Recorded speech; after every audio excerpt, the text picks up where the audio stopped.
สบายดีพี่น้องมาสุขสุคนเนาะพี่น้องมันนี่ก็มาฮอดจอดถึงแล้วพี่น้องมาฮอดเซโนเลยมื้อนี้มาเต้บ่ได้ไปเวียกกันเลยแล้วเวียกก็เลยมาแต่เว้นเนาะพี่น้องเนาะก็สิมาอัปเดตเฮือนซานให้เบิ่ง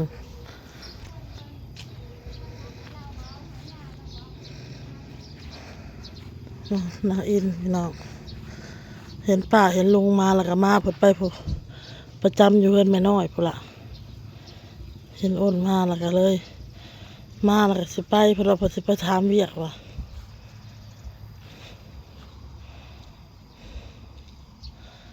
ถามเวียกเนาะเอาโตจะใส่ไปเกิดพออัปเดตเอินซานบะเต้กับเกลือเป็ดเกลือไก่เฮ้ยเอาเงินมีบ่เงินค่ะเพชรหันโตไปเอาเงินนะโตไว้อัปเดตเอินซานบ้าน2เฮาพี่น้องเขามาฮอดกับพอดีค่ำมาฮอดกับพอดีค่ำพอดีมืดพี่น้องแต่เป็นพอดีตกดินเอาเงินให้ลาวเด้อลูกเด้อโอ้ยใส่ได้อยู่บ่ผู้ให้ลาวผู้อันนี้โอ้ได้ย้อนอยู่เอาให้ลาวลูกโอ้ใครก็เรียกหมาอยู่หูจักควมมาเลยหวัดดีครับเป็นอะไรพี่น้องหวัดดีครับนะกินหมี่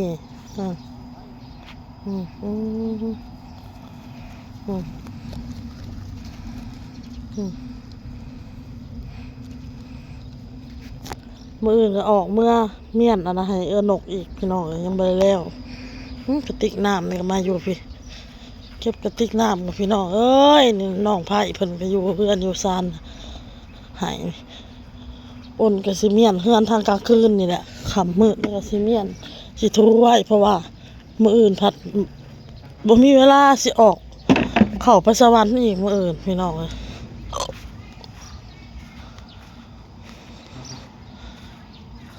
นกเราว่ามึงเห็ดน้ำกูหันมึงบ่ต้องคิดอุกใจดอกอ้นเอ้ยเราว่าไม่เห็ดเวียกเห็ดนั่นเห็ดนี่ซอยในเฮือนในซ้ำนี่เงินคำน่ะ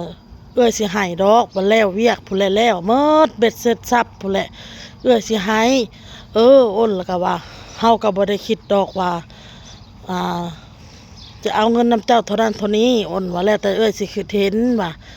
ต่างซอยเจ้านี่แหละเจ้าก็ให้เฮาก็ให้เจ้ายามเฮามีเฮาก็ให้เจ้าอ้นว่ายามเฮาบ่มีเจ้าก็ให้เฮาเบิ่งกันนี่แหละอ้นว่า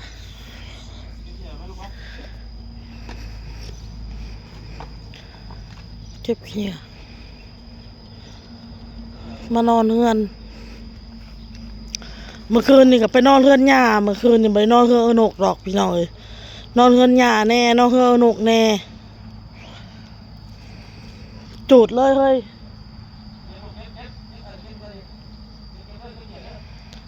เก็บขี้เหงื่อเก็บโต๊ะได้ย้อนอยู่บ่เลย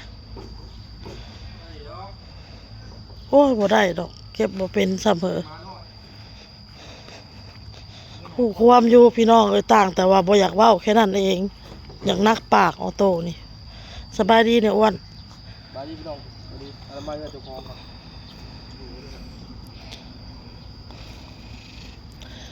นั่งอินอยู่ตอนนั้นก็ได้เวียกเห็ดแล้วไปหาเวียกเห็ดเก็บได้นะคะถ่อเนี่ยเก็บเมียนคนเมียนของคลองเขาเก็บของบริษัทบออโต้เขาเห็นบออโต้เอามาเล่นอยู่เขาเห็นอยู่กับไพ่นะฮะนะมาจูดเลยโลดนะตอนนั้นผัดลมเพมาผัดอีก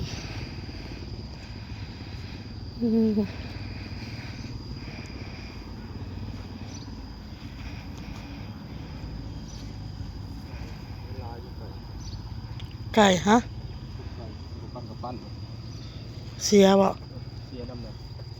มันมีตัวหนึ่งพวกแม่แล้วมีตัวหนึ่งที่สองเป็นละ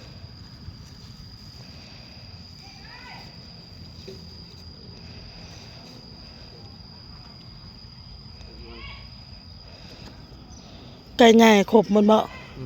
บ่เฮ็ดครบแต่ไก่น้อยใส่เกิบนะเฮ้อ ฮะเกือบเจ้าได้บ่ออโต้มันใส่ฮะ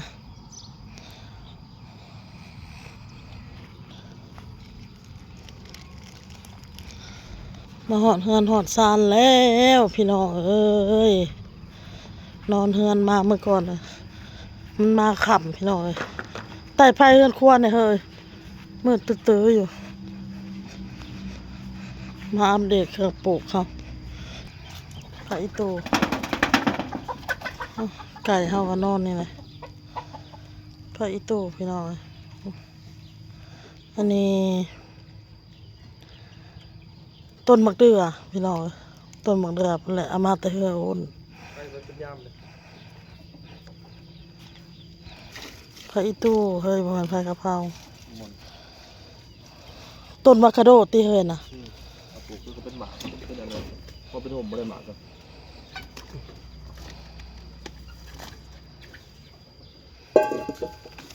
ได้ก็อยู่เพื่อนเราเลยเฮ็ดอันนี้นี่เงินอาจารย์มันมากกับ เงินก็อยากหา เงินก็อยากหา ตายบ่หา ผู้เดียวเฮ้ยสิหมดล่ะเนี่ย หน่อไม้กอนี่บ่โป่งเลยพี่น้องเอ้ยบ่โป่งเลย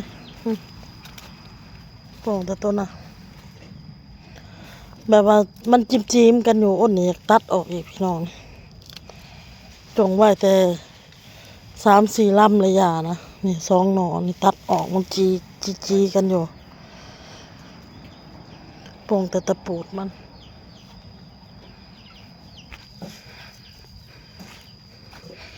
จุดเลยเหอะมะฮุ่งเฮานี่โอ้เฮ้ยคือบ่เป็นหมากจักเถื่อเนาะมะฮุ่งนี่แหละ เอาได้หมากเลย ออกหมากแล้วมันจะหล่นพี่น้องเอ้ยนี่เพิ่งหมากมันนี่ รู้ว่าเราเคยมาโอ้ย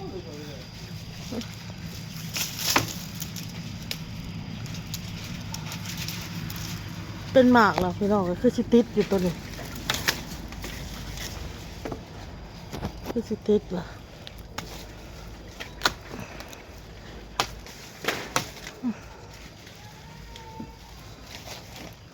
ทำใบออก ต่อ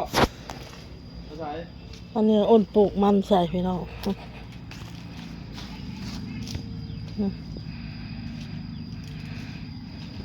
ปลูกมันใส่ติดเชยว่าสิบ่ติดเชยพี่น้องเลยอันนี้จักแม่นเครืออีหยังอันนี้พี่น้องอ้นน่ะสงสัยเครือมักพักอันนี้ฮะ เอาพักหอยตอกลง บ่เมืองไก่บ่เตะพี่น้องพูนพูไปไหม ไปไปดู เบิ่งพี่น้องเอ้ยบ่ต้นใบมะกรูดข่อยใบจนบ่มีเลยบ่งเห็ดโพโพดโพบ่งเห็ดอันนี้คือสิตายแต่ใบมะกรูดพระอิโตข่อยเมืองหน่อไม้ข่อยก้อนนี่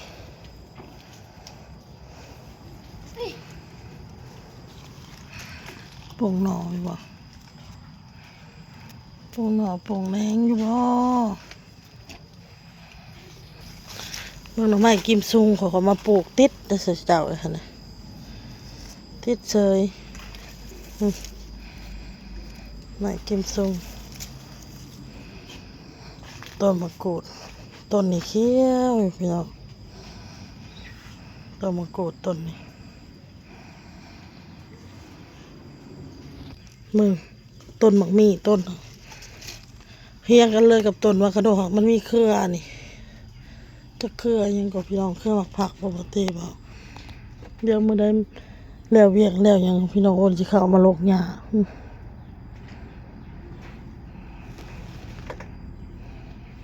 อันนี้ต้นวาคาโดพี่น้องอันนั้นต้นหมักมี่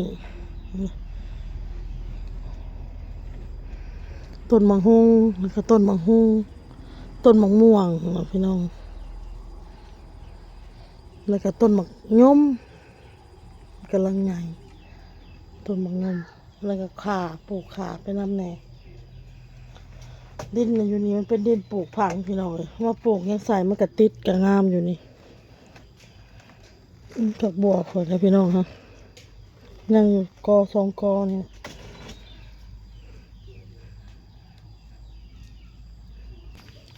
หันมาพี่น้อง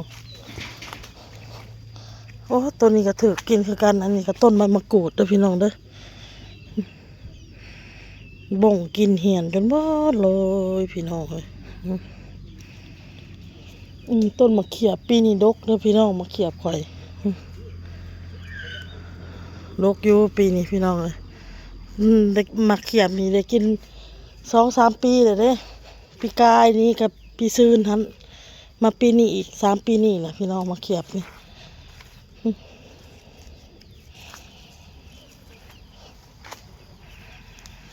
หลายหมากอยู่พี่น้องเลย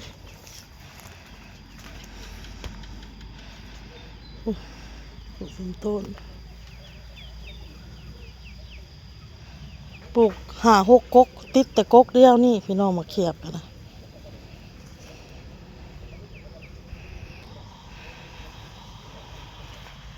ตากเครื่องเตะตากเครื่อง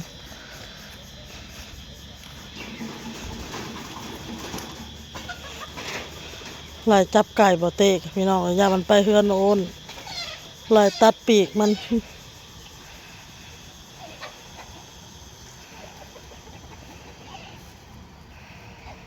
ตัดเลย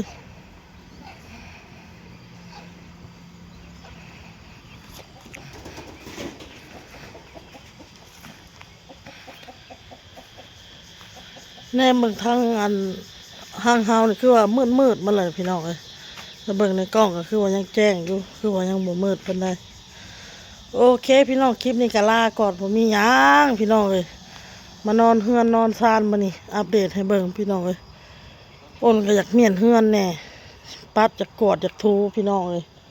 พนังอินบริเฮ็ดสร้างเอามาอื่นอยากให้เพิ่นเมียนเฮือนทูซานน่ะ